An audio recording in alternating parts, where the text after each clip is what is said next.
अतीक अहमद का जन्म 10 अगस्त 1962 में हुआ था और आज 15 अप्रैल 2023 को उसी अतीक अहमद का अंत हो गया, यानी करीब 60 साल की उम्र में उसने दुनिया को अलविदा कर दिया।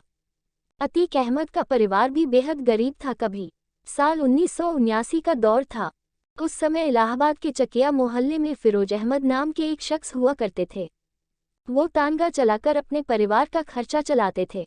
इसी फिरोज का बेटा पढ़ने में कम, बदमाशी पर ज्यादा फोकस करता था, इसलिए इसका परिणाम भी 10वीं की परीक्षा में सामने आ गया। 10वीं का रिजल्ट आया और फिरोज का बेटा फेल हो गया। अब वो इस परीक्षा में तो फेल हो गया, लेकिन जल्द ही अमीर और बाहुबली बनने का सपने देखने लगा। उम्र भले ही उसकी 17 साल थी, यानी वो अभी बालिग भी नहीं हुआ था। वोट भले नहीं दे सकता था, लेकिन जान लेने की नियत बन गई थी। साल बीतता गया और इधर इस नाबालिग से बालिग हुए लड़के का क्राइम ग्राफ भी बढ़ता गया।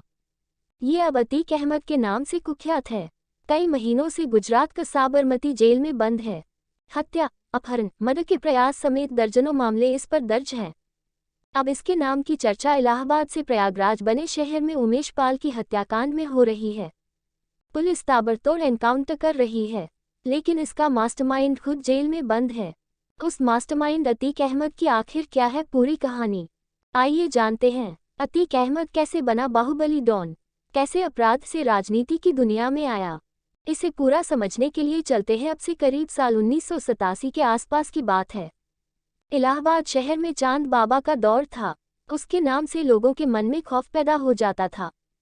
क्या नेता और क्या कारोबारी, सभी चांद बाबा के नाम से ही खौफ खाते थे। आलम यह था कि पुलिस और नेता इस चांद बाबा को मारना तो चाहते थे, लेकिन हिम्मत किसी में नहीं थी। अब 2 साल का वक्त गुजरा और अतीक अहमद का दबदबा बढ़ने लगा, लेकिन कोई बड़ी पहचान नहीं थी। अब पहचान बड़ी करनी थी तो धमाका भी बड़ा होना चाहिए था। सो अतीक ने वही किया। इलाहाबाद के सबसे बड़े डॉन यानी बाहुबली का पता लगाया। तब पता चला 1989 में चांद बाबा का बड़ा नाम है। फिर उसी चांद बाबा की अतीक अहमद ने सनसनीखेज तरीके से हत्या कर डाली। अब जिस चांद बाबा से पुलिस और बड़े बड़े नेता खौफ खाते थे, उसी का बेखौफ अंदाज में मर्डर कर दिया गया।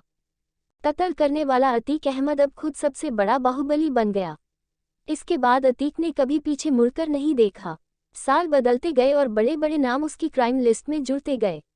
साल 2002 में नस्सन की हत्या। साल 2004 में देश के जाने माने बीजेपी नेता और मंत्री रह चुके मुरली मनोहर जोशी के सबसे करीबी नेता अशरफ की हत्या। फिर 2005 में नए विधायक बने राजू पाल की हत्या कराकर अतीक अहमद यूपी की सियासत से लेकर जरायम की दुनिया में छा गया।